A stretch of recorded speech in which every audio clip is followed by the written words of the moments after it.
আওয়ামী লীগের নেতাদের পৈশাচিক দমনপীড়ন এজিদ বাহিনীর সমতুল্য ছিল তারেক রহমান।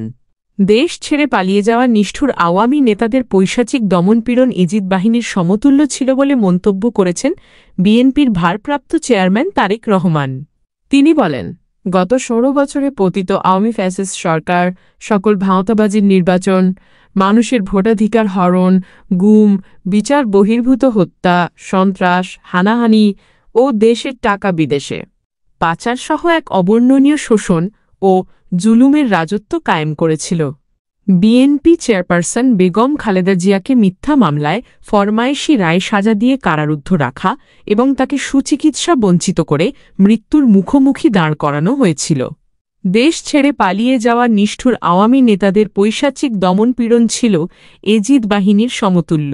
আজও ইমাম হোসেন রা স্মাইলি ফেস ও তাঁর ঘনিষ্ঠজনদের আত্মদানের চেতনায় দেশে ন্যায় ও ইনসাফ প্রতিষ্ঠিত না হওয়া পর্যন্ত আমাদেরকে নিরন্তর সংগ্রাম চালিয়ে যেতে হবে।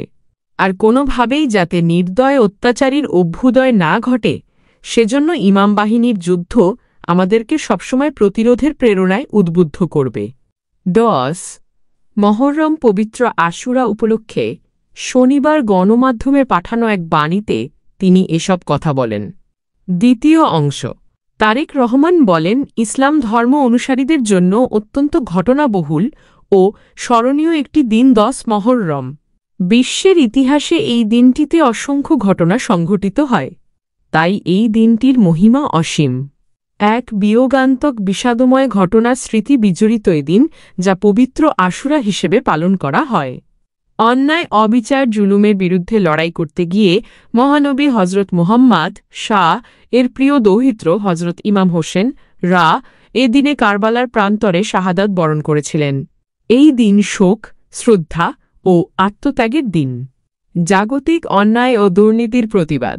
এবং ইমাম হোসেন রা স্মাইলি ফেস এর আত্মত্যাগ বাংলাদেশ সহ সারা দুনিয়ার মুসলমান ও ২০ ক্যারেটবাসীর জন্য এক মহিমামণ্ডিত অনুকরণীয় দৃষ্টান্ত হয়ে আছে। ইমাম হোসেনের কষ্ট ও শাহাদাত এবং ইসলাম বাঁচিয়ে রাখার জন্য তিনি যে আত্মত্যাগ করেছিলেন, তা দুনিয়াতে এক বিশাল প্রেরণার উৎসস্থল হিসেবে বিবেচিত হয়। অন্যদিকে সৃষ্টিকর্তা কেন্দ্রিক ন্যায় বিচার, তাকওয়া, ত্যাগ ও মানবিক মর্যাদার মর্মবাণী প্রকাশিত হয়।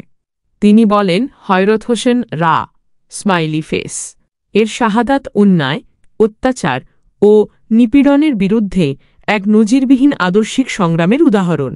ক্ষমতার প্রতি নিবিড় নিবিষ্ট মোহে আচ্ছন্ন থেকে যারা ইনসাফ ও মানবতাকে ভুলুণ্ঠিত করেছিল, তাদের বিরুদ্ধেই ইমাম বাহিনী যুদ্ধে নিজেদের জীবন উৎসর্গ করেছিল। কারবালায় ইমাম বাহিনীর শাহাদাত বরণ সর্বকালে দেশে দেশে অত্যাচারীর কবল থেকে মুক্ত হতে নিপীড়িত মজলুম মানুষকে উদ্দীপ্ত করে আসছে।